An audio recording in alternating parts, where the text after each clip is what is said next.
Students, आज हम लोग पृष्ठ रसायन में आगे बात करेंगे स्कंदन, इंग्लिश में कोगुलेशन। ओके, स्कंदन का मतलब होता है जमना। जमना का मतलब इंग्लिश में फ्रीज होना। ठीक है, तो अगर किसी कोलाइडी मतलब एक प्रोसेस होता है स्कंदन में कि मतलब कोलाइडी विलयन का अवक्षेपण, कोलाइडी विलयन का प्रेसिपिटेट फॉर्म होना ही क्या कहलाता है? स्कंदन कहलाता है। कैसे होगा? उसकी कई विधियां होती है। एक तो गर्म करने पर, गर्म करेंगे तो भी स्कंदन हो जाता है। गर्म करने के बाद ठंडा करते हैं तो भी कोलाइडी विलयन का स्कंदन हो जाता है।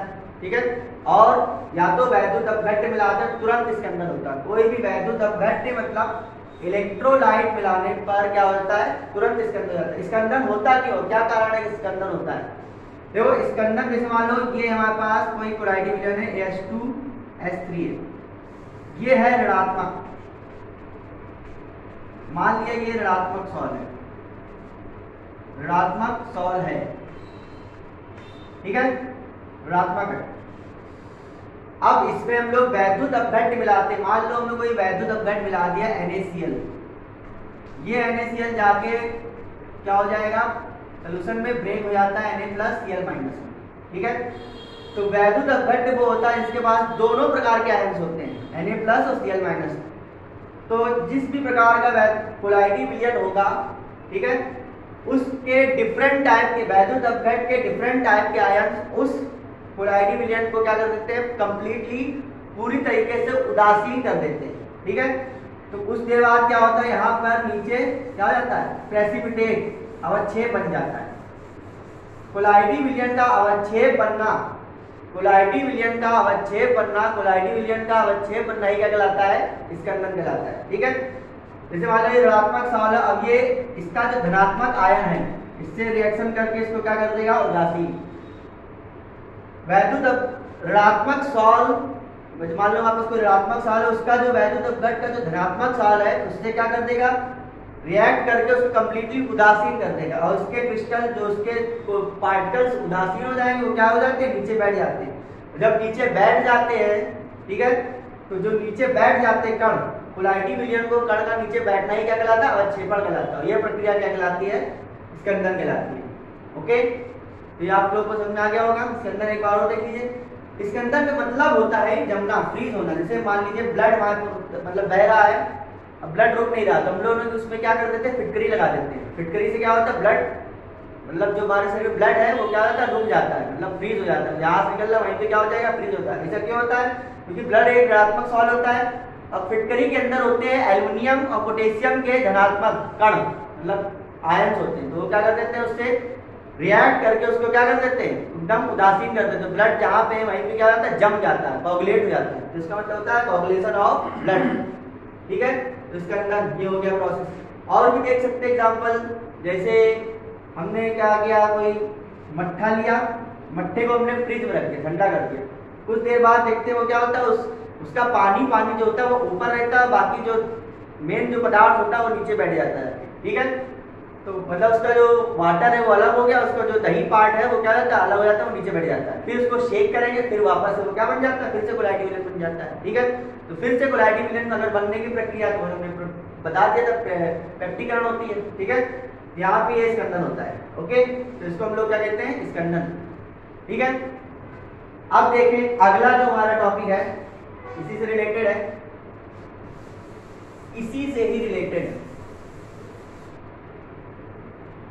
रच्छी कोलाइड।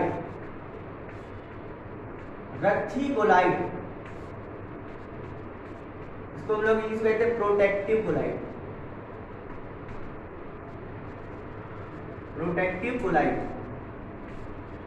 रच्छी कोलाइड का मतलब पता चल रहा है। प्रोटेक्टिव कोलाइड मतलब प्रोटेक्ट करेंगे।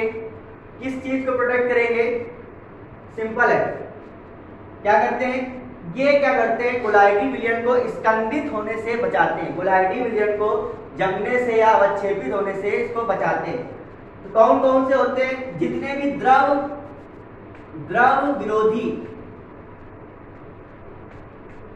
विरोधी कोलाइड होंगे, जितने भी द्रव विरोधी कोलाइड होंगे, जैसे जिलेटिन, गोंद, स्टार्च आदि, ठीक है, जिलेटिन, गोंद, स्टार्च आदि ये सब क्या करते हैं, द्रव विरोधी कोलाइड होते हैं और ये रच्छी कोलाइड भी पहचाने जाते हैं। देखो ये क्या करते हैं, ये जो कोलाइडी कण, ये जो कोई भी कोलाइडी कण होता है, अगर इससे डायरेक्टली वैद्युत अपघट के कांटेक्ट में आएगा तो तुरंत इससे क्या होता है, उदासीन हो जाता है। लेकिन ये इसके चारों तरफ एक लेयर बना लेते हैं, तो ये डायरेक्टली कांटेक्ट में नहीं आ पाता। जो जितने भी जिलेटिन, गोंद या स्टार्च है, द्रव विरोधी कोलाइड है, वो द्रव से रिएक्शन नहीं करेंगे, लेकिन कोलाइडी कणों के मतलब चारों ओर क्या बना लेते हैं, प्रोटेक्टिव लेयर बना लेते हैं, ठीक है, जिसके कारण ये वैद्युत अपघट के डायरेक्ट कांटेक्ट में नहीं आ पाते हैं। इसके कारण क्या होता है, इनका स्कंदन नहीं होता है, इसका स्कंदन या तो कम होता है या तो ना के बराबर होता है। जितने ही बाहर होंगे उनका स्कंदन हो जाएगा, लेकिन जितने ही प्रोटेक्टिव कोलाइड के अंदर पार्टिकल होंगे उसका स्कंदन नहीं होगा, ठीक है। तो इसको हम लोग रच्छी कोलाइड कहते हैं। ओके, रच्छी कोलाइड समझ में आ गया। रच्छी कोलाइड मतलब वे पदार्थ होते हैं जो कोलाइडी विलयन का स्कंदन नहीं होने देते हैं, ठीक है। एग्जाम्पल द्रव विरोधी कोलाइड, ठीक है, जितने भी द्रव विरोधी कोलाइड है वो सारे रच्छी कोलाइड होते हैं। अब हम लोग बात करेंगे मोस्ट इंपॉर्टेंट है स्वर्ण संख्या। स्वर्ण संख्या इंग्लिश में कहते हैं गोल्ड नंबर।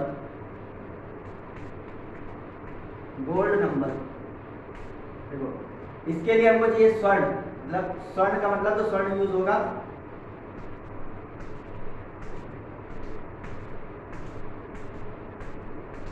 यहां पर हम लोग लेंगे गोल्ड सॉल, सिंपल है, सोने का कोलाइडी विलयन गोल्ड सॉल, ठीक है, गोल्ड सॉल लेंगे। इसका कितना लेते हैं, 10 ml लेते हैं, केवल 10 ml, ठीक है। फिर इसमें हम लोग क्या करेंगे, 10% NaCl का 1 ml क्या करेंगे, मिलाते हैं। 10% NaCl का 1% मिलाते हैं। NaCl क्या हमारा वैद्युत अपघट्ट है, इलेक्ट्रोलाइट है, वैद्युत अपघट्ट। तो बताओ इसको क्या होने लगेगा, स्कंदन होने लगेगा, ठीक है। अब इसी स्कंदन को बचाने के लिए रच्छी कोलाइड की मिलीग्राम में जितनी मात्रा की आवश्यकता होती है उसी को स्वर्ण संख्या कहा जाता है। सोने के 10 ml मतलब 10 ml गोल्ड सॉल के विलयन में 10% NaCl का 1 ml मिलाने पर, 1 ml वैद्युत अपघट्ट मिलाने पर कोलाइडी विलयन का स्कंदन होने लगता है। इसी स्कंदन को रोकने के लिए या बचाने के लिए मिलीग्राम में मिलाई गई रच्छी कोलाइड की वह मात्रा क्या कहलाती है, स्वर्ण संख्या कहलाती है, गोल्ड नंबर कहलाती है। ओके, सिंपल है। The required amount of protective colloid in milligrams to protect coagulation of 10 ml gold salt by adding 10% NaCl of 1 ml. Okay, 10% NaCl of 1 ml. It's called gold number. इसी को हम लोग क्या कहते हैं, गोल्ड नंबर कहते हैं। अब देखो गोल्ड नंबर जो होते हैं वो क्या करती है, इनवर्सली प्रोपोर्शनल होती है रच्छी कोलाइड, रच्छी कोलाइड की मिलीग्राम। मतलब रच्छी कोलाइड की मिलीग्राम में मात्रा जितनी कम होगी, गोल्ड नंबर मतलब वो उतना अच्छा ही रच्छी कोलाइड हो गया। ऐसे कह सकते हैं हम लोग, उल्टा लिख दिया हमने, इसको ये कर सकते हैं कि रच्छी कोलाइड उतना ही अच्छा होगा जितनी कम उसकी गोल्ड नंबर हो। सिंपल है, ठीक है। रच्छी कोलाइड उतना ही अच्छा होगा जितनी कम उसकी गोल्ड नंबर हो, ठीक है। तो रच्छी कोलाइड हम बता चुके हैं, जैसे आपको मतलब जिलेटिन होता है, हाँ, ब्लड में एक होता है रच्छी कोलाइड हीमोग्लोबिन, ये ब्लड को क्या करता है, कोगुलेट होने से बचाता है, ठीक है। तो रच्छी कोलाइड की अमाउंट जितनी कम होगी, गोल्ड नंबर क्या होगी उतनी, मतलब वो कोलाइड उतना ही अच्छा होगा। ठीक है, मतलब गोल्ड नंबर जितनी कम होगी रिच्ची कोलाइड उतना ही क्या होगा, अच्छा होगा, अच्छा प्रोटेक्टिव कोलाइड होगा। ठीक है, ये हमारी होती गोल्ड नंबर। एक बार और देख लीजिए कि क्या होती, the required amount of protective colloid, the required amount of protective colloid in milligrams to protect coagulation of 10 ml gold sand on adding 10% NaCl of 1 ml is called gold number। इसी को हम लोग गोल्ड नंबर कहते हैं। रच्छी collide की milligram में वह मात्रा जो सोने के 10 ml गोल्ड सॉल्ट को स्कंदित होने से बचाती है। सोने के मतलब गोल्ड सॉल्ट को 10 ml गोल्ड सॉल्ट को स्कंदित होने से बचाती, इसी को हम लोग क्या कहते हैं, गोल्ड नंबर कहा जाता है। ठीक है, गोल्ड नंबर मतलब हिंदी में स्वर्ण संख्या, इंग्लिश में क्या कहा जाता है, गोल्ड नंबर कहा जाता है। ठीक है, ये आपका हो गया गोल्ड नंबर, बहुत इंपॉर्टेंट है। सब इंपॉर्टेंट टॉपिक वैल्यू चल रहा है इसमें। अब हम लोग आगे देखेंगे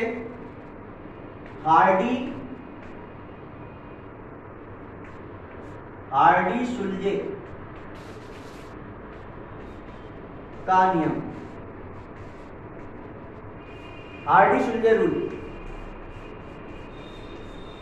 ठीक है, हार्डी-शुल्जे का नियम देखो, हार्डी-शुल्जे ने क्या कहा था, हार्डी-शुल्जे ने कहा था कि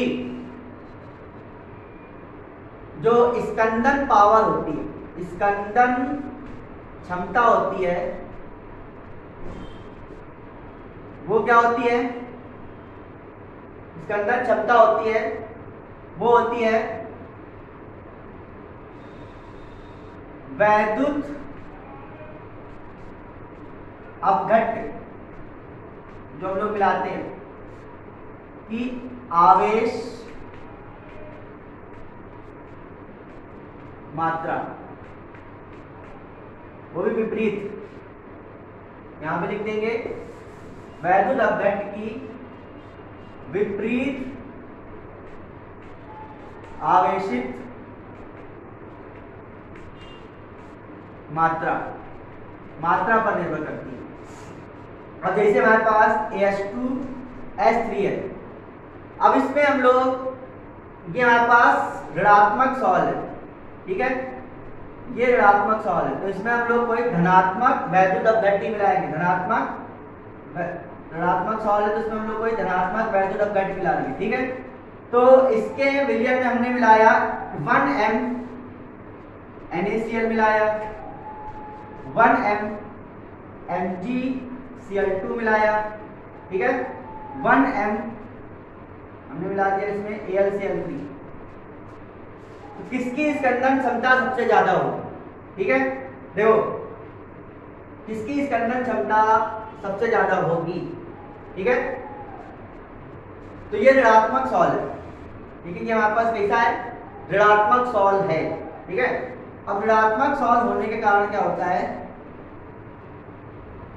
ऋणात्मक सॉल होने के कारण क्या होता है, इसके जो धनात्मक आयन की जो पावर होती है, जैसे Al के ऊपर +3 चार्ज होता है, Mg के ऊपर +2 चार्ज होता है, और आपका Na के ऊपर +1 चार्ज होता है। किसकी स्कंदन क्षमता ज्यादा होगी? कौन ज्यादा क्या करेगा, कोलाइडी विलयन को स्कंदित करेगा, जिसपे ऊपर विपरीत आवेशित चार्ज ज्यादा होगा। ठीक है, ये हो गई इसकी स्कंदन क्षमता का घटता क्रम। सबसे ज्यादा ये अगर सबसे ज्यादा इन तीनों में मिला, सबसे पहले ये इसको इस सॉल्ट को स्कंदित करेगा, उसके बाद ये, इसके बाद ये। ठीक है, इसकी स्कंदन क्षमता सबसे कम होगी और इसकी स्कंदन क्षमता सबसे ज्यादा होगी। यही हार्डी-शुल्जे का नियम कहता है। ठीक है, इसके बाद मान लो हमने कोई धनात्मक सॉल्ट ले लिया, FeOH का होल प्राइस ले लिया। ठीक है, धनात्मक सॉल्ट ले लिए, धनात्मक सॉल्ट है, धनात्मक सॉल्ट। अब इसमें ऐसा कोई आयन मिलाएंगे जो क्या करे, ऋणात्मक हो। ठीक है, जैसे हमने मिला दिया KCl, K2SO4, K3PO4 whole rice नहीं, हाँ सही, K3PO4 और K4 FeCN का होल 6। अब इसमें के के ऊपर सबके ऊपर प्लस पॉजिटिव चार्ज है, लेकिन Cl माइनस इसको इधर ऐसे लिख दें FeCl का होल 6 के ऊपर कितना चार्ज आएगा, के के ऊपर प्लस 4 पॉजिटिव चार्ज होगा, Fe के ऊपर माइनस 4 पॉजिटिव चार्ज होगा, -4 PO4 3 है तो उसके ऊपर 3 माइनस चार्ज होगा, 3 माइनस SO4 के ऊपर 2 माइनस होगा और Cl के ऊपर 1 माइनस होगा। अब इसमें किसके इस कंडक्शन क्षमता ज्यादा होगी, इसके ऊपर विपरीत आवेश का चार्ज ज्यादा होगा, मतलब ये वाला, ठीक है। तो यही हमारा आर्टिसुल्जे का नियम होता है। इस कंडक्शन क्षमता डायरेक्टली निर्भर करती है वैद्युत दबघट के विपरीत आवेशित मतलब आयनों की मात्रा पर, ठीक है। तो ये हमारा होता है आर्टिसुल्जे का नियम। दो नियम होते हैं, अगर ऋणात्मक सॉल है तो उसमें धनात्मक कोई ऐसा सब्सटेंस मिलाएंगे जिसकी आवेश की मात्रा ज्यादा होगी तो वो जल्दी स्कंदन करेगा, और कोई धनात्मक सॉल है तो उसमें विपरीत मतलब ऋणात्मक सॉल मिलाएंगे, ठीक है। जैसे इसकी पावर -4 है तो ये जल्दी स्कंदित करेगा, और ये Cl माइनस थोड़ा सा देर में स्कंदित करेगा, ठीक है। तो आज इतना ही रखते हैं, आर्टिसुल्जे का नियम तक तीनों रूल जो होते हैं मोस्ट इंपॉर्टेंट है, ठीक है। आर्टिसुल्जे का नियम, टच्ची-कोलाइड, स्कंदन, ये तीनों आज बताएं, ये तीनों मोस्ट इंपॉर्टेंट है, इसको बहुत ध्यान से पूरा पढ़िएगा। Thank you.